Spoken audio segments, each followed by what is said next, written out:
করার প্রথম ধাপ।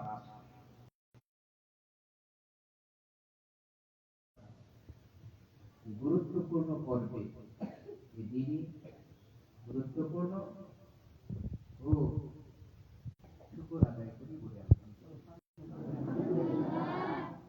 মূলত আমাদেরকে আল্লাহ রাব্বুল আলামিন দান করেছেন, এই জন্য শুকর আদায় করি আলহামদুলিল্লাহ। বড়রা বলেন আসলে যারা কালামে পাকের তিলাওয়াত বেশি বেশি করে, বেশি বেশি তিলাওয়াত করে, তাদের দিল জিন্দা থাকে। দিল জিন্দা, জিন্দা দিল মানুষ যারা কোরআন মাজিদের তেলাওয়াত বেশি বেশি করছে, যাদের কলিজার ভিতরে আল্লাহ রাব্বুল আলামিনের কালাম আছে, যাদের জিহ্বাটা সব সময় তেলাওয়াতে ব্যস্ত। এই জিহ্বা কত কাজে ব্যস্ত, মানুষ কিছু দুনিয়ার কাজে জিহ্বাটা 24 ঘন্টাই রুটিন মাফিক ব্যস্ত রাখে। কত গুনাহের কাজে ব্যস্ত মানুষের এই জিহ্বা। জিহ্বাটা ছোট কিন্তু তার কাজটা অনেক প্রভাবশালী।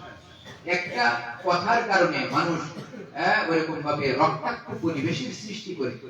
একটা কথার কারণে মানুষ খুশি হয়, একটা কথার কারণে মানুষ আবার রাগ করে, আপনার ঝগড়া কলহ সৃষ্টি হয় এই জিহ্বার কারণে। এই জিহ্বাটা সারা পৃথিবীর এই বর্তমান পৃথিবীতে কত মানুষ এই জিহ্বা ব্যবহার করে কত ধরনের ব্যবহার গুনাহের কাজে লিপ্ত হয়েছে, কিন্তু আল্লাহ তাবারাক ওয়া তাআলা আমাদের কিন্তু আমরা যারা ওইখানে আসছি চোখ দিয়ে 24 ঘন্টা রুটিন মাফিক কোরআন শরীফের দিকে তাকায়, এই দুই চোখ আল্লাহ রাব্বুল আলামিনের কালামের দিকে তাকাইবার জন্য আল্লাহ কবুল আল্লাহ করেছে। এই দুই কাম দিয়ে মানুষ কত গুনাহ করে, কিন্তু আল্লাহ তাবারাক ওয়া তাআলা এই দ্বীনি প্রতিষ্ঠানে যারা ভর্তি হয়েছেন, যারা উস্তাদ এবং ছাত্র, যারা তালিবুল ইলম, যারা উস্তাদ, তাদের এত সাদতমন্দি আর সৌভাগ্য যে 24টা ঘন্টা কোরআন শরীফের তেলাওয়াতের আওয়াজ শোনার সৌভাগ্য হয়। এই হাত দিয়ে মানুষ কত গুনাহ করে,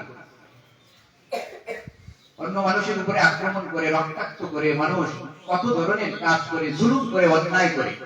এই পা দিয়া মানুষ কত দিকে যায়, আল্লাহ তাবারাক ওয়া তাআলা করেছেন। এই জন্য শুকর আদায় করতে হবে, শুকর আদায় করতে হবে। এই দামি প্রতিষ্ঠানে আল্লাহ রাব্বুল আলামিন আমাদেরকে কবুল আর মঞ্জুর করেছেন।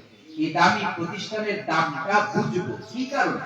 এই তেলাওয়াত যত বেশি হবে, আমল যত বেশি হবে, আল্লাহ রাব্বুল আলামিনের সাথে সম্পর্ক যত বেশি হবে, ততই আমার দাম হবে, ততই দুনিয়াতে আমার জীবন আলোকিত হবে, আখিরাতে মুক্তির জিন্দেগি নসিব হবে, জান্নাতি জিন্দেগি নসিব হবে, দুনিয়া এবং আখিরাতে ইজ্জতের এক জিন্দেগি আল্লাহ তাবারাক ওয়া তাআলা দান করবেন। সুবহানাল্লাহ। সম্মানিত ওয়ালিবানের নবুয়ত, আমি সংক্ষিপ্ত আকারে যে কথাটা বলতে চাই, আমরা এই দ্বীনি প্রতিষ্ঠানে আসছি, দ্বীনি লাইনে বড় হইতে চাই। বড় হওয়ার জন্য কয়েকটা বিষয় দরকার, কয়েকটা বিষয়। এক নম্বর ইখলাস দরকার, আখলাক দরকার, মেহনত দরকার, এরপরে মুনাজাতের মাধ্যমে চোখের পানি দরকার। ইখলাস, আখলিস দীনাকা ইয়াকফিকাল আমালুল কলিল। আল্লাহর জন্য কাজ করো, অল্প আমলেই তোমার নাজাতের জন্য যথেষ্ট হবে। আমরা যে এখানে আসছি কার জন্য আসছি? কার জন্য? আল্লাহর জন্য আসছি। আমার এই জীবন আল্লাহর জন্যই অক্ষ, রাত আল্লাহর জন্য, দিন আল্লাহর জন্য, সকাল আল্লাহর জন্য, দুপুর আল্লাহর জন্য, সন্ধ্যা আল্লাহর জন্য। আমার এই জীবন আল্লাহর জন্য, আমার এই মরণ আল্লাহর জন্য। কুল ইন্না সালাতি ওয়া নুসুকি ওয়া মাহইয়ায়া ওয়া মামাতি লিল্লাহি রাব্বিল আলামিন। এই ইখলাসের কথা না, কার জন্য? আমার তেলাওয়াত কার জন্য? মানুষকে দেখানোর জন্য নয়, আল্লাহর জন্য। আল্লাহর কালাম তেলাওয়াত করতেছি আল্লাহকে রাজি খুশি করবার জন্য। আমার মালিক শুনছেন আমি তেলাওয়াত করতেছি, এমন এক ইখলাস দিলের ভিতরে জাগ্রত করতে হবে। ইখলাসের মাধ্যমে উপরে ওঠা যায়, বুঝেছেন না?